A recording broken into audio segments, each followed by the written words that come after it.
I find things like family and your home and friendship, all these things to be incredibly sacred, and just as sacred, if not more, than, the temples I visited or those sort of the meditation experiences I've had. While those are incredibly valuable, I think spirituality to me is interwoven in every aspect of life and in the appreciation of the kind of sacredness of your life.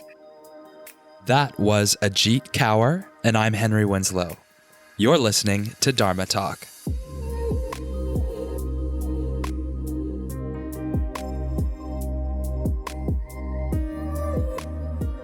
Dharma Talkers, welcome to the show. As always, I appreciate you, whether you've been listening since day one or this is your first time tuning in. Real quick, have you tried the Henry Yoga app yet? If not, what are you waiting for? I've got a 40-day program of 40-minute Hatha Vinyasa classes and asana workshops waiting for you. iPhone users in the US, just head over to the App Store and download it. Android and international folks, I got you. The whole program is available on the web app at henryyoga.com. And guess what? You can try it out at no cost. Get the first 2 classes free at henryyoga.com or on the Apple App Store. Okay, creatives out there. And by the way, that's everyone. We're literally all creators. Whether we've assumed some kind of identity or narrative that we're quote unquote not creative or not. But right now I'm speaking to the creative archetype within all of you. Okay, how do you find inspiration? Do you meditate to tap into the unmanifest ideas of your subconscious? Do you have a system or a routine to ease you into that creative flow? Or do you collaborate and co-create with others? My guest this week, Ajeet Kaur, is a world touring musician known for her Kundalini and mantra-inspired work. And she says her absolute favorite part of the creative process is collaboration. Because it's in this mingling of minds that we are challenged to step outside of our own rigid ideas, to trust, to be open, to suspend our expectations and personal visions as artists. And as a result, something totally new and unique can be born. Something that neither individual could bring to bear on her own. And you know what? That resonates with me because, in a way, that's what a podcast interview is too. A beautiful interplay of 2 minds, 2 energies, to surface new ideas and ways of thinking, not only for the listeners, but also for the participants. I hope you'll love this interview, but before we get there, let's take a quick moment to thank our sponsors. This episode is brought to you in part by Yoga East Austin. Coming up in May is an event I'm really looking forward to because it will be a first. In May, I'll be heading back to Yoga East Austin in Texas, this time to practice yoga with Ana Forrest and Jose Calarco. Ana and Jose were previous guests on the show and one of my favorite interviews of 2019. I enjoyed speaking with them about how they have integrated music and ceremony into their yoga classes and workshops, but mostly Ana's approach to using expansive and pinpoint breathing to heal specific areas of trauma. Her system of yoga, coupled with Jose's passion for music and ceremony, set an intention, or as Jose would say, an invocation for a nurturing and spiritual practice. Many of my favorite teachers and peers, and even past guests of the show like Jared McCann and Benjamin Sears, have all attributed much of their growth to time they spent learning from Ana. I know even today, parts of my practice are bits and pieces of wisdom Ana has taught to someone that I have learned from. I'm super stoked to be with the transcendent and legendary Ana and Jose on May 8th through 10th, back with my friends at Yoga East Austin. Spots are filling quick, so be sure to check out yogaeastaustin.com/forest yoga and use promo code HenryWins to save on all 4 workshops Anna and Jose are teaching. Once again, that's yogaeastaustin.com/FORRESTYOGA and use code HenryWins to save on the workshops. This episode is brought to you in part by Warrior Bridge NYC.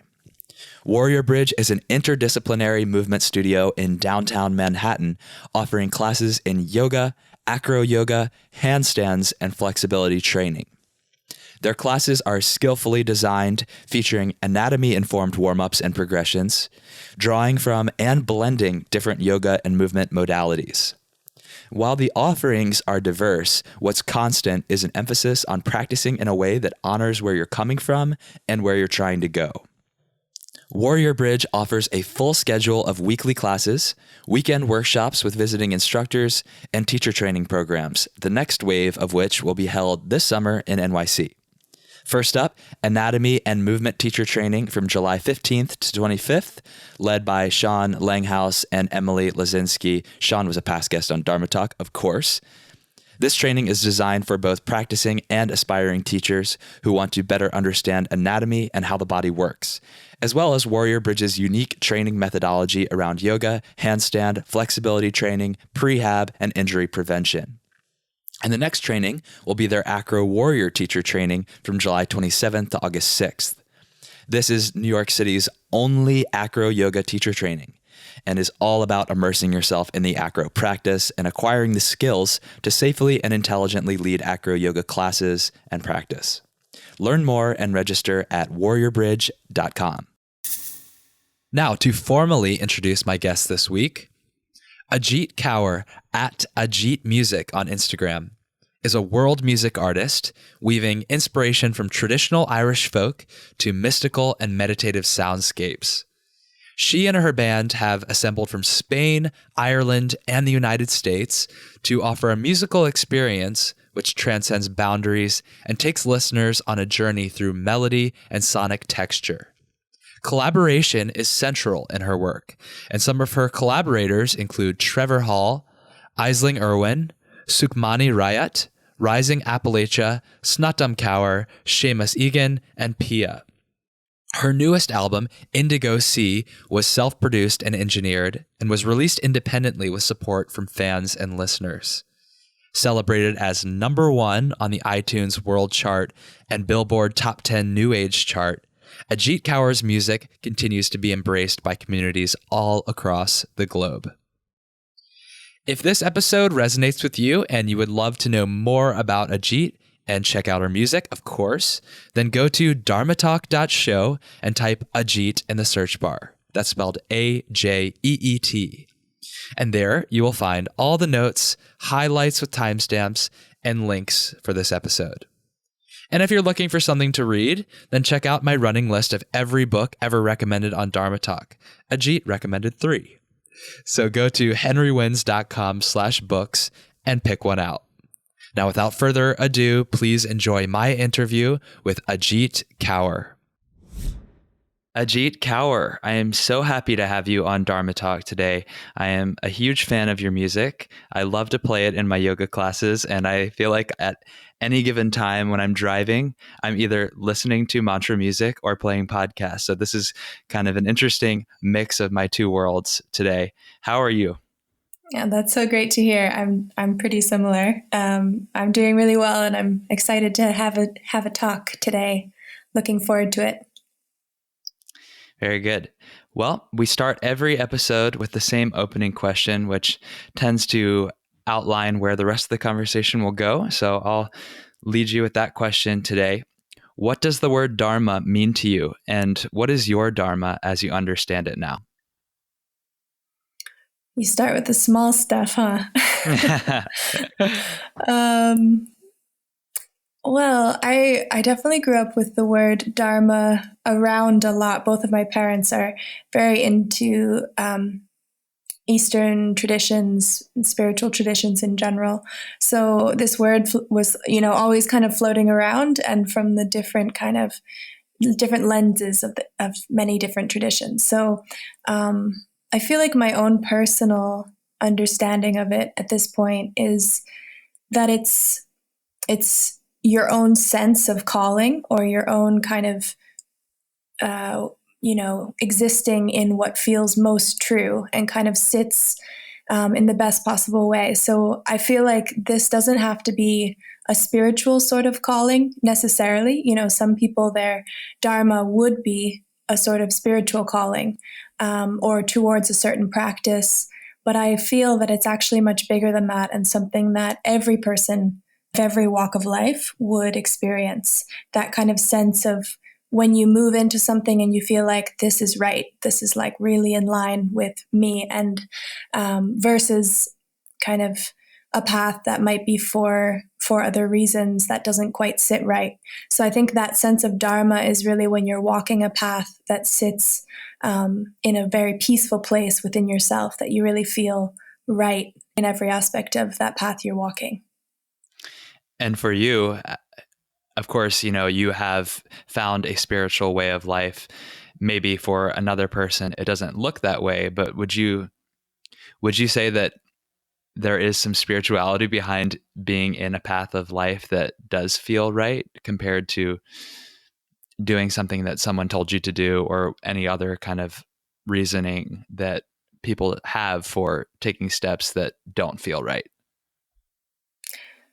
Yeah, I mean, I think overall, my sort of understandings and definitions of like spirituality, for example, are quite broad. I always feel like it's all most meaningful to me when it's really closely linked to life and daily life. And like I find things like family and your home and friendship, all these things to be incredibly sacred, and just as sacred, if not more, than the temples I visited, or the those sort of the meditation experiences I've had. While those are incredibly valuable, I think spirituality to me is interwoven in every aspect of life, and in the appreciation of the kind of sacredness of your life.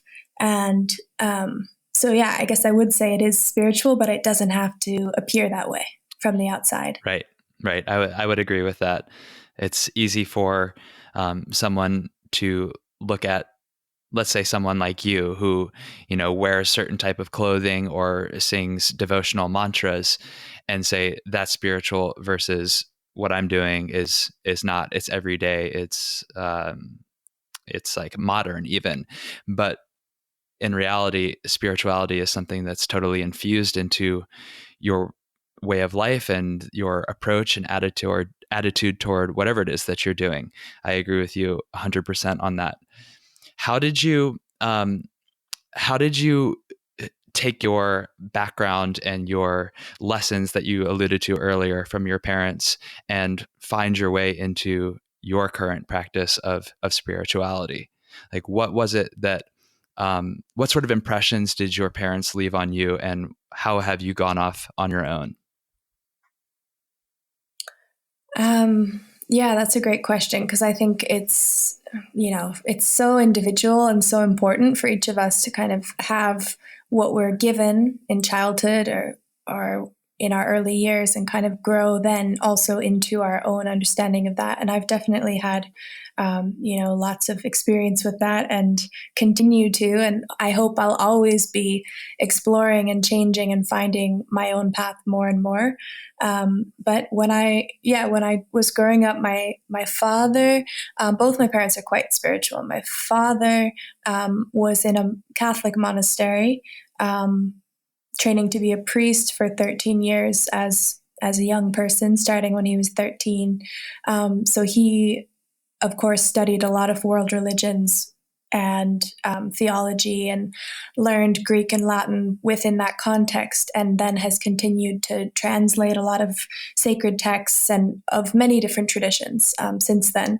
But he left right before his potential of being ordained as a priest, just a few months before, and decided to live more in the world. And my mother has been practicing yoga and meditation since she was a teenager in New York City. And she met some meditation teachers as a teenager, and has that's always been very important, yoga and meditation in her life and practice. So I grew up with these, very, very eclectic mix of things.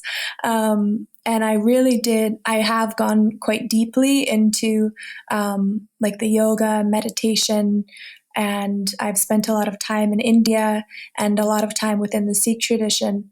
But I do think because of my own kind of background, I do feel quite open about spiritual practice. I don't feel a kind of limitation or need to belong to one individual group. I feel more that my Dharma is to continue always feeling what feels right, what feels true for me at that time. And it's a very personal thing. Your spiritual path is a very personal thing. And so I feel very open to changing kind of constantly in how I relate to that.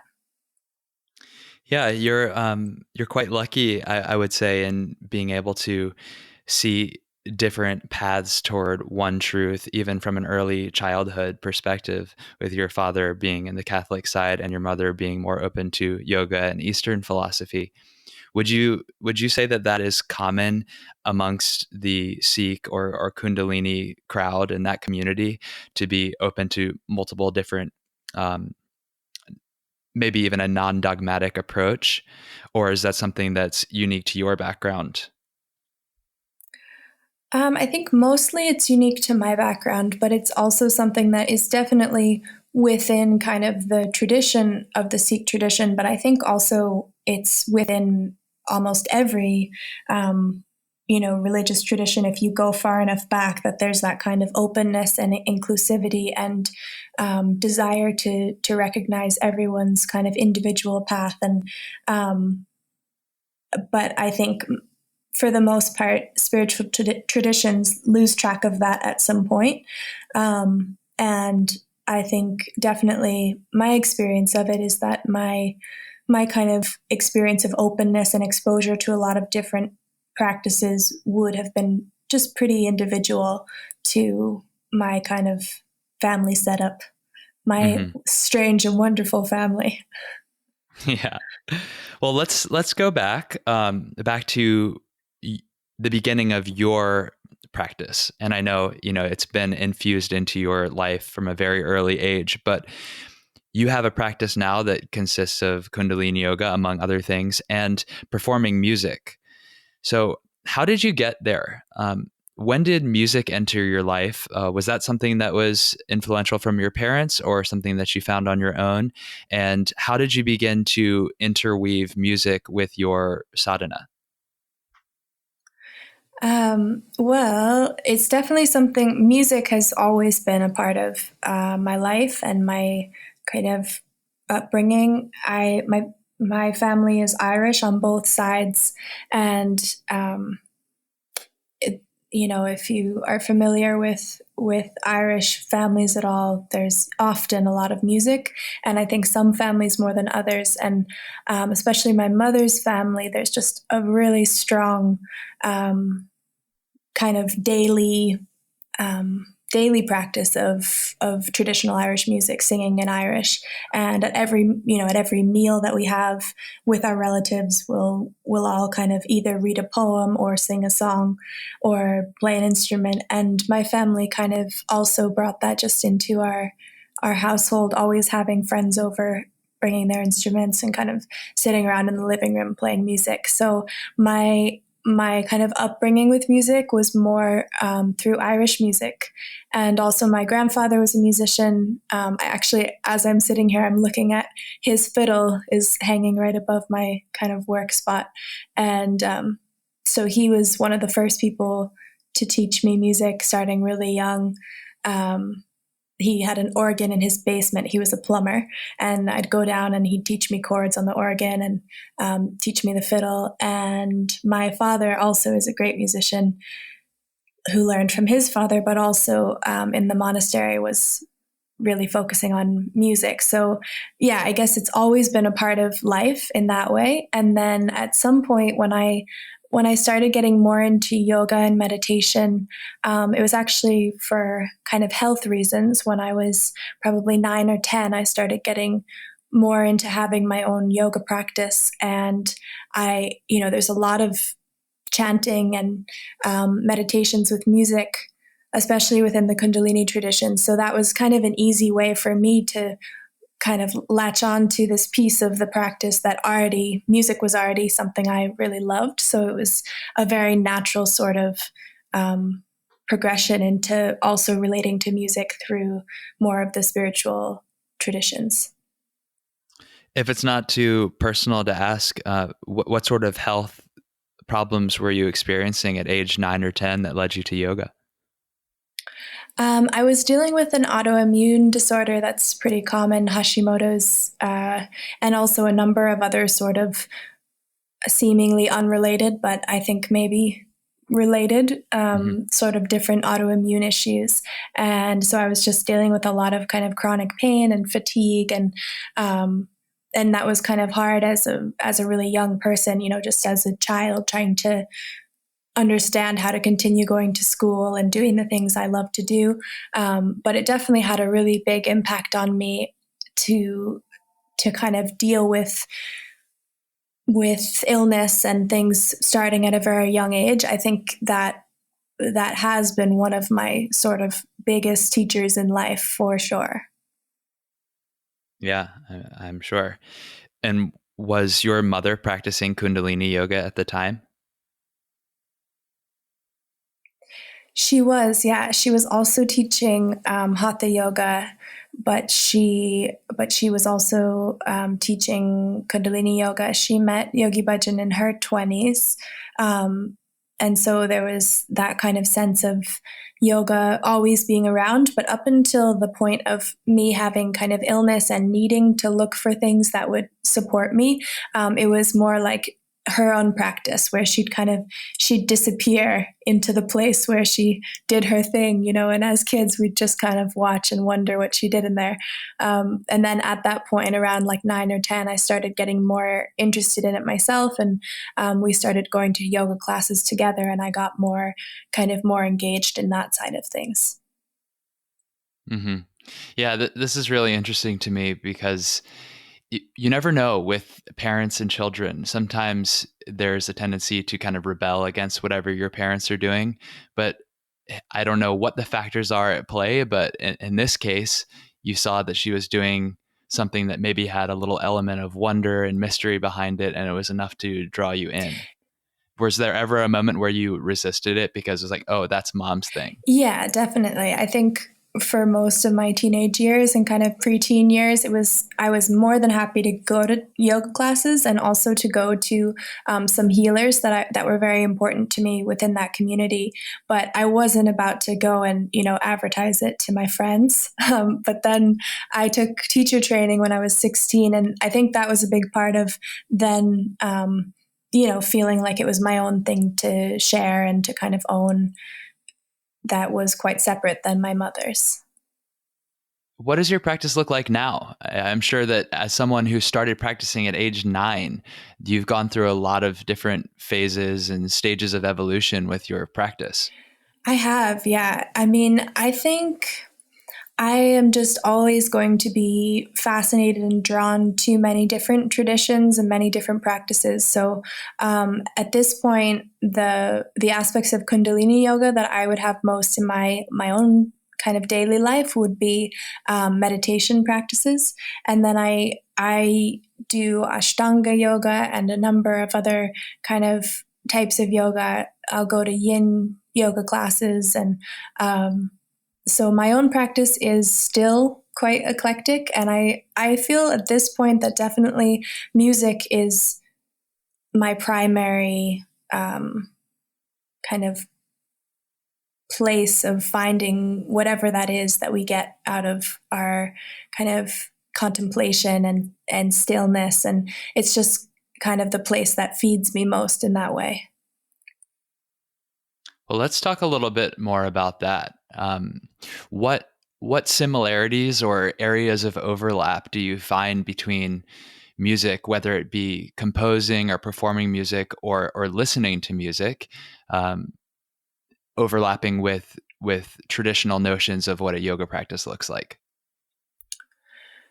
Yeah, such an interesting question. I think probably with meditation, it's they're almost the same thing. Like I think to me, playing music or listening to music can be exactly the same as an experience of meditation with chanting or silent meditation, and that could be listening to any kind of music. I think it's more the space that you hold, the kind of openness you have in yourself to take in the experience of what is being offered, musically.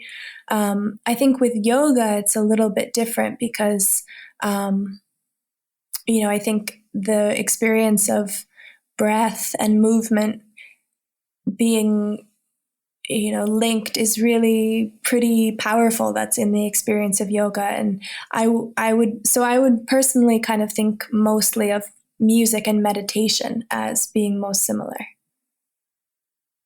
Yeah, that makes sense. Do you find that when creating new music, that you tap into a meditative state in order to find your most creative sources of inspiration? It's funny. I kind of feel like it's more important to me the experiences I've had over my life and the kind of just constant exploration of that more meditative space in myself and in practices. It's almost like those then feed this way that creativity can come to the surface and you're kind of listening closely enough to notice it come. So I'm not very intentional or very literal about how I use meditation. Like I wouldn't sit down and meditate before recording or before writing a song. I would usually write a song when I'm like cleaning the house or something and a song starts coming to me. It's very much again sort of immersed in life. But I do think that just having practices and things that keep me open, keep me feeling relaxed and kind of connected to myself, those things then result in being in a more creative space just in general, I think. Mhm. Right, right. Even if these practices do have an ability to connect us to our subconscious and unlock sources of creativity within, it doesn't necessarily mean that it's happening on like a short term basis. Like you don't sit down and meditate and then get the inspiration right there. There's kind of a slow burn and a compound effect from integrating practices routinely into your life. And Yeah, I certainly exactly. agree with that. I found that to be the case for me. Yeah, Well, totally. what about other sources of inspiration beyond your own internal awareness? I know that you've collaborated with many, many other artists, and as someone who is well known in the musical world music community and the yoga community, what have you learned from some of the other artists that you've collaborated with? Yeah, I love that question because I think collaborating is my favorite part of the whole thing. There's kind of like, in your own world, whether it's just in your experience or musically, there's like something that's available to you. And then in another person, there's that same experience happening. And then when you come together, it's like there's this third, totally unique thing that can come. And so I always feel that that is incredibly inspiring. And so I try to have as much collaboration in my life musically as possible.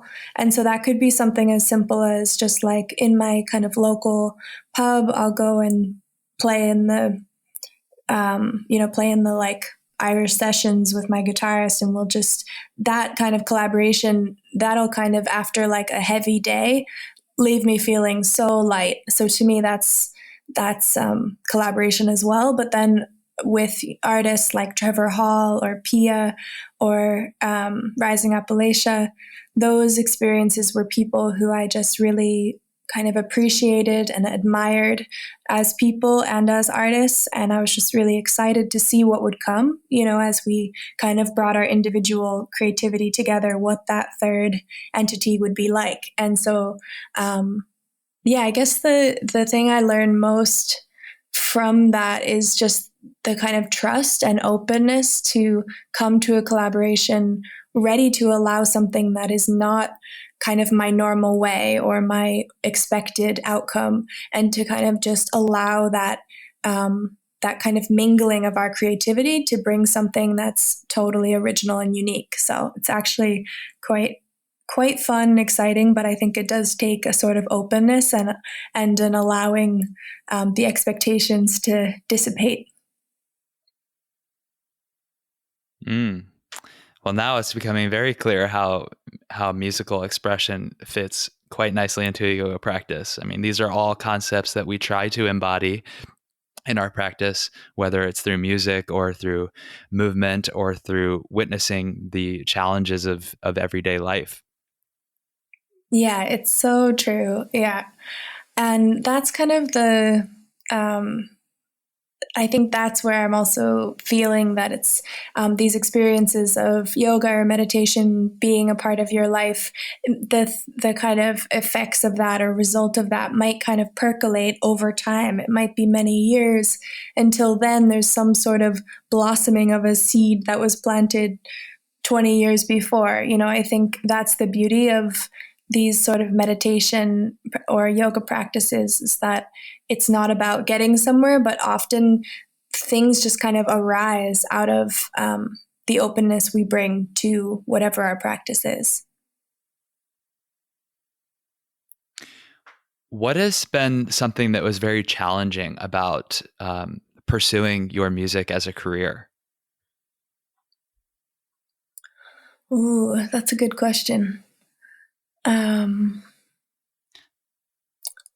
Like, for example, has it ever compromised the way that it has it ever compromised the benefit that it offered to you when it was purely out of passion?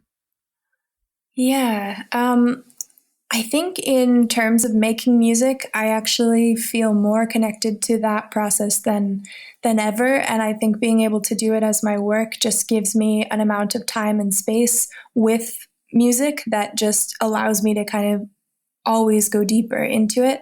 So I don't have that experience, while I know many people do, you know, that the process of doing what you love for work can kind of take the joy out of it. But I don't have that experience. I do find elements of it very difficult. Like, I love home. I really love home and always have. And my family has always traveled a lot. And as a kid, I always said, I'm never going to travel when I get older. Like, I'm never going to have this sort of lifestyle, because I just love being home. And so, of course, here I am. I'm never home. I'm always on a plane heading somewhere. And so I think things like that, you know, people probably imagine a life of constant travel to be quite fascinating and interesting. And it most definitely is, you know, seeing so many places, but it's also, I think, quite exhausting and quite hard on your body. And, you know, with my history of just autoimmune issues and hormonal kind of challenges, the constant change of time zone and climate, and so much time on planes, it's pretty difficult, but it's very much worth it. But I would say that would probably be my biggest challenge with it. It's just something I kind of have to do in order to do what I really love. So yeah, the timing of this conversation is really uncanny, because just this morning I was actually reflecting and kind of ruminating about that myself. And although I'm not traveling probably anywhere near as much as you are as a, you know, world touring artist, I do go travel around quite a bit, and I've been living basically a nomadic lifestyle for the past 3 or 4 months, teaching yoga workshops here and there, and not really having a steady, stable, rooted home.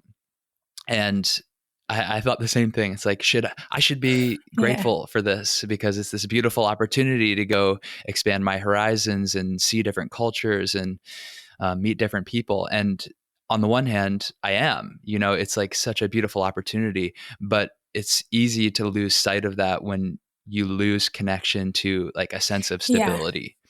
So what kind of tips do you have as someone who's lived through this for a long time and as someone who is not naturally inclined to that sort of lifestyle? How do you maintain some semblance of routine and consistency amidst the flux and change of touring? Yeah, well, I'm super interested in hearing yours as well. But I guess my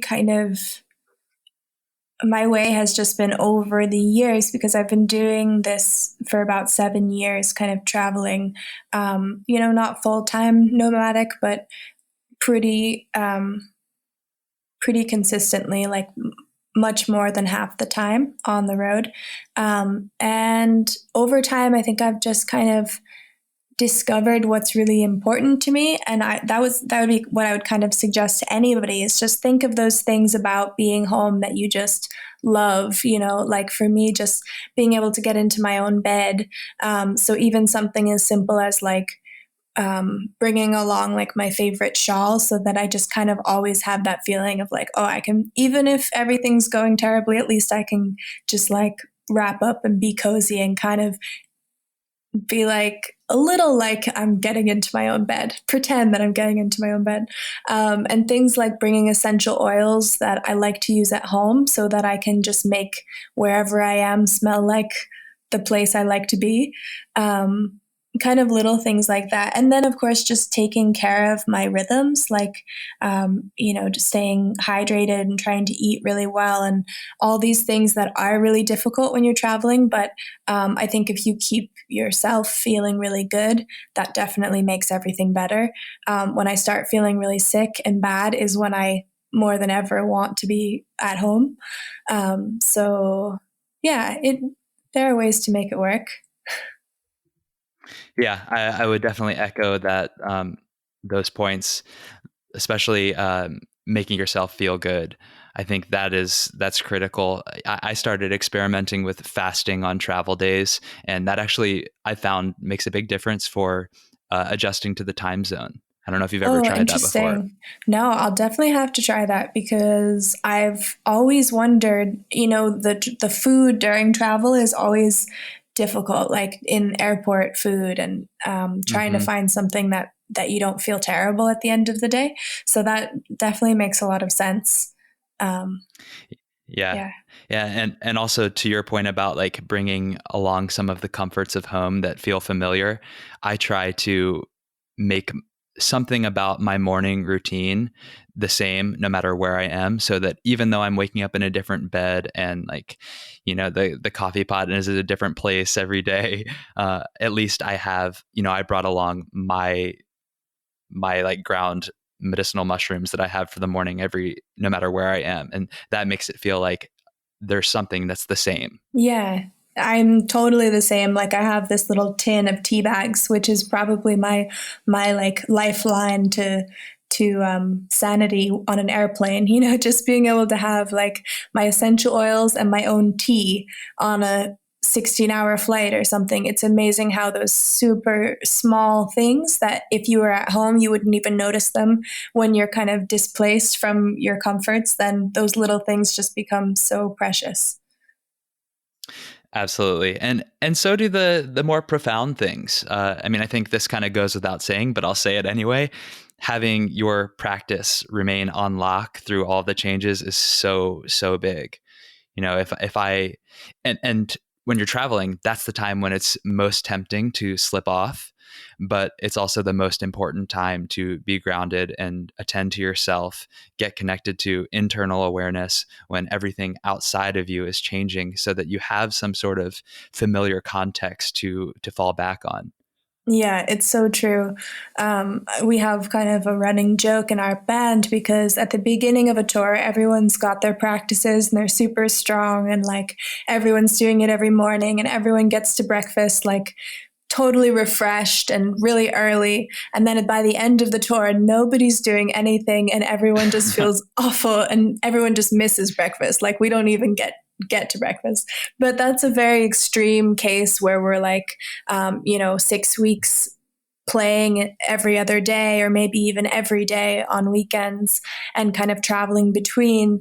And it is really challenging to keep up. But I think even just the effort to is really quite helpful. And I'm pretty lucky because in my band, my manager and everyone in my band practice yoga or are yoga teachers. So we actually teach classes for each other on tour.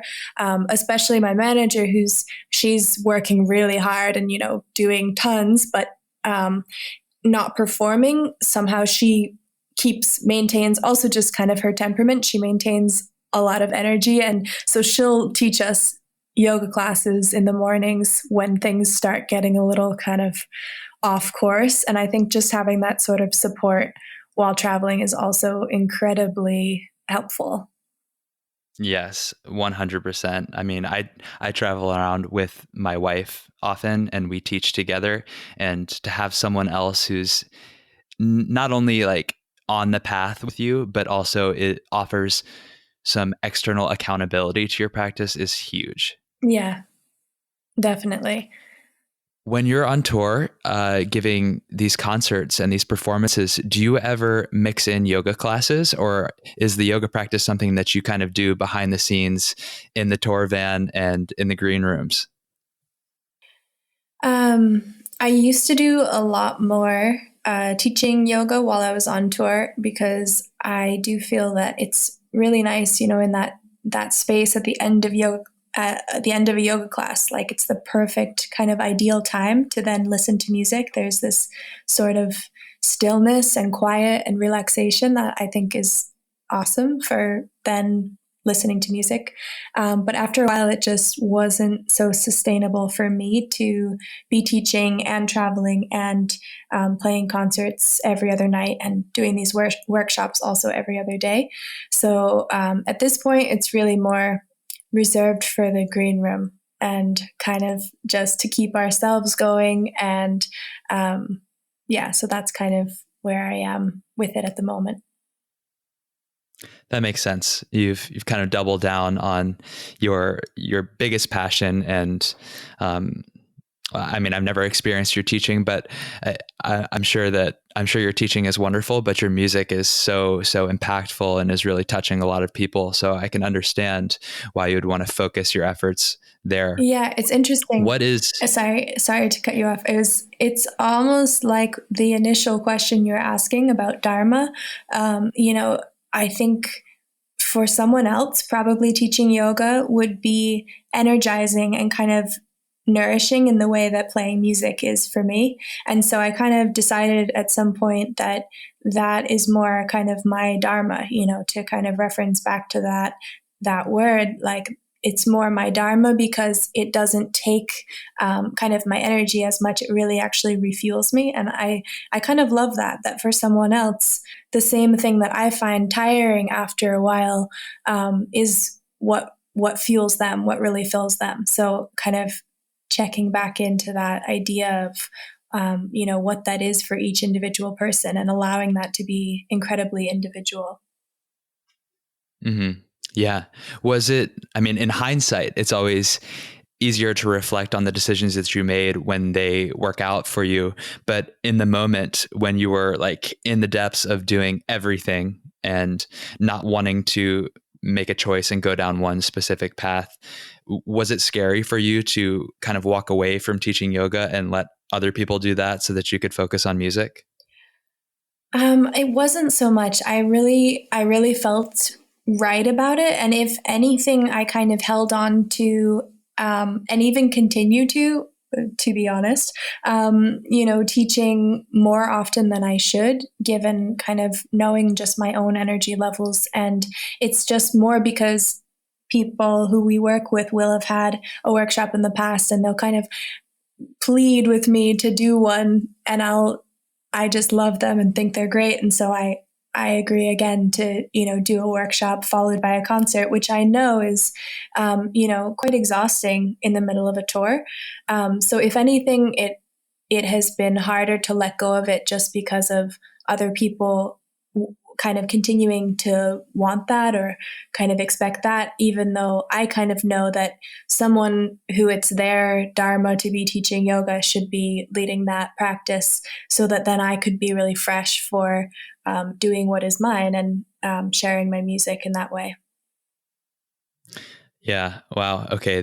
That's a lesson unto itself also, is how do we balance the requests and the influence of others with our own internal knowing? Because when it comes to Dharma, or when it comes to your calling, a bit of it is service to others. And sometimes what people say they want from you is different from what you believe that you are most capable and most empowered to give.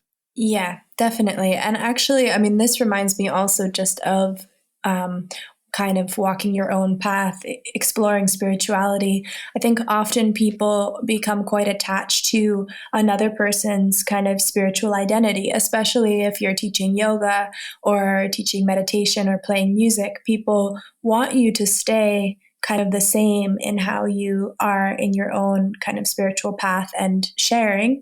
But I think really something like self-discovery and self-exploration, which is kind of at the heart of these practices, they're not kind of stagnant things. They're ever evolving and ever changing if we're really in them and allowing them to kind of open us further and take us deeper and show us new things. So I think, yeah, there is, I think also within a spiritual practice, there's often a desire from outside from other people for us to stay the same, and that is quite kind of unnatural, I think, for the process. Yeah, yeah. Do you have to deal with fending off trolls? I mean, you're a musical celebrity, but I imagine that in like the yoga sphere that there's probably less of that than say in like pop music. But is that something that you have to deal with, especially as you continue to evolve your sound and explore yourself musically unapologetically? Definitely. I mean, I think with this type of music, there may even be more of it of a certain type. Like I think people's sort of fantasy Oh, really? of what I am, or what I represent within that. I am like a totally normal human being, like everybody else. I do all the things that everyone does, and I love being a normal human being.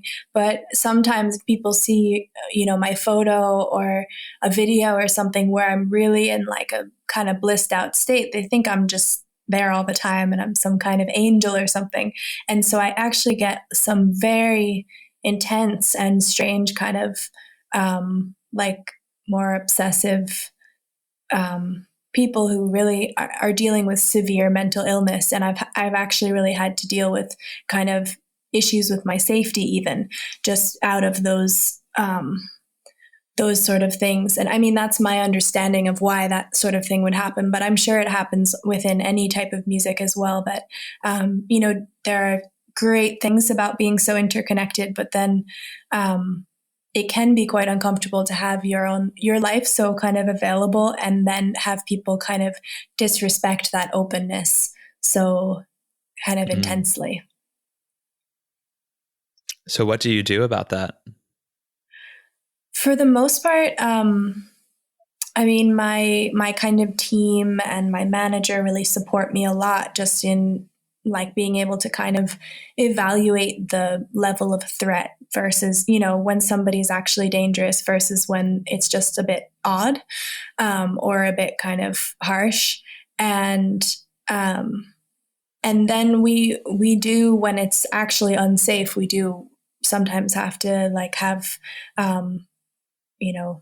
the police have been involved at times when it was really unsafe. So that's probably up there with flights as one of the reasons that I'd rather like hang out at home and play music. But again, it's that's so small compared to the number of people who receive my music and let me know how it's kind of serving their lives and important in their lives. And that, I mean, there's no question that it's worth it for that. But there are a handful of people who kind of give me a hard time is not the end of the world. Right. Well, that's a good perspective to have on it. I'm sure that even if you understand that logically and you can come back to that in moments of calm, it's still a challenge when you get, when you get the stalker message or whatever the case may be. Yeah, I think it's mostly just disappointing. Like, I think the kind of openness that we come to, as artists or as people sharing something that we're really trying to bring something helpful to other people, it's just disappointing when then, it kind of is taken in that way. But yeah, we move on and keep going.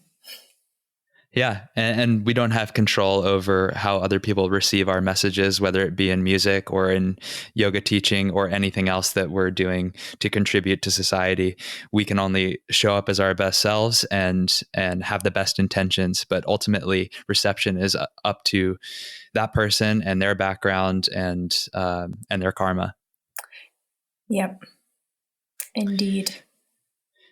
So what's coming up on the horizon for you? Do you have more tours that you're doing, new music coming out? What can the Dharma Talk community look forward to in your future if they want to hear your music or stay involved with you? Yeah, we have lots coming up, actually, quite a full, busy year. So we have a tour in Europe in September and October. And that will be really wonderful. Lots of beautiful venues, and I'm really looking forward to that. So we're going to about 20 different countries in Europe and surrounding areas. And then we're also, just next month, we have a retreat in Bali, which is sold out, but we do have a concert there that there's space for people to come. And we'll also be in Thailand for a festival, in New Zealand, and in Australia. So lots of traveling. I'm probably forgetting lots of other places, but I'm sure my website could have a better memory than I do. And then I have a new project coming out for the moon. It's different meditations associated with the moon, which has been incredibly fun to make. I self-produced it and engineered it as well. And so it was really fun to record and to make and just be in that sort of expansive wild lunar space as I made these meditation tracks. So that's the next thing on the horizon. Very cool. Is that meant to be listened to at different times in the lunar calendar? It is, yeah. So there's a new moon meditation, which is about 15 minutes, and I kind of think it's really made to be listened to in the bathtub. Like, that's the new moon meditation, is to just totally relax, and it's a very spacious track. And then there's a meditation for the full moon, which is more from the Kundalini tradition. And then there are also 2 songs on that are meant to be kind of at the quarter moon times, waxing and waning moon. So it's a four track EP to really go with the 4 different phases of the moon. That sounds really cool. Where will that be? So that's with Spirit Voyage. I'm releasing that with Spirit Voyage, which is a record label I've worked with a lot, and we're releasing it in April. So it'll be available on all platforms, all places in April. Very good. Okay, well, that's something to look forward to. You obviously have lots of other music that's already available on all the platforms, Spotify, Apple Music, et cetera, et cetera, et cetera. Hence me listening to it on the car and in my yoga classes. So thank you for that. I'm so happy. Thank you for listening to it. Yeah, of course. I think now's the perfect time to start winding things down. I close the interview with something I call the Prana Round. So I'm going to ask you 6 rapid fire questions, and please answer in minimum 1 word and maximum 1 sentence. Okay? Okay. First question. In 1 word, why do you practice yoga?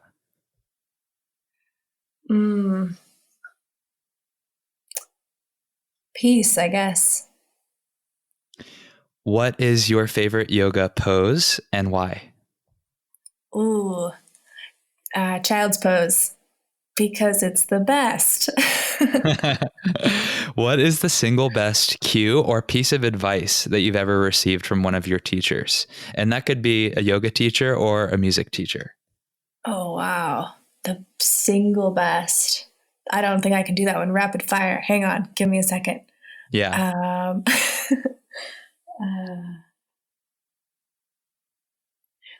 My teacher, who's a shaman from Mexico, who was the one I met when I was 9. Sorry, this is long. This is a sentence. It's a run-on sentence. It's okay. He told me a few years ago, go play in bars. Oh, go play in bars. Yeah. And the shaman said that. The shaman said that. And I thought he said, sing Rake Rake Nahar, which is like a Kundalini joke, because that's a mantra. And I was like, oh, how many times? Like, what time of day? And he's like, no, play in bars. Was that experience a firsthand experience from the shaman playing in bars? No, I mean, it was just, I think there was actually really something to it because I grew up singing in bars, in pubs. And it was kind of, I think there has been a sort of coming full circle, like allowing those things back into my music practice. And I think that was kind of what he was referring to. But that was the best I could think of. I'm sure I had better advice, but that was what came to mind. Yeah. Your first response is always is telling. Cool. What is one book that you can recommend for our audience? Ooh, the first one that comes to mind is Women Who Run with the Wolves, because I love it and I read it often. But I would also say Dreamtime by John Moriarty. And I have to say one of my dad's books because I love him and I love his books. So Care of the Soul, probably, by Thomas More. Great. Okay. Is yoga for everyone? Sorry. That's okay. I'll take 3. Yes. Okay. And our last question for you. Okay. And our last question, Ajeet, how can our audience get in touch with you and how can we support you in your Dharma? Oh, I love that. I'm on Instagram most of all the platforms. There are other people kind of managing different platforms for me. So Instagram, I'm actually there receiving the messages personally and writing back to people and doing all the posting and stories and things. So that's the place that I would love to connect with people in a more kind of direct way. So please come say hi.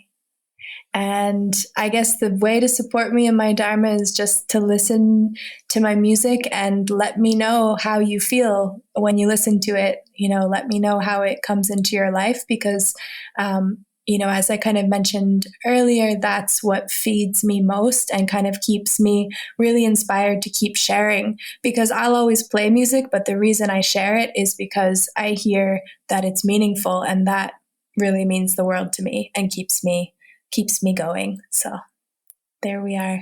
Well, that's a beautiful, beautiful exchange because people wouldn't listen if it were not meaningful to them. And I speak for myself when I say that, and I'm sure many others listening to the podcast right now. So thank you so much for the powerful work that you do. And also thank you for taking the time to speak with me today. I really appreciate it. It was such a pleasure, and I'm really happy to connect with you and look forward to connecting more in the future.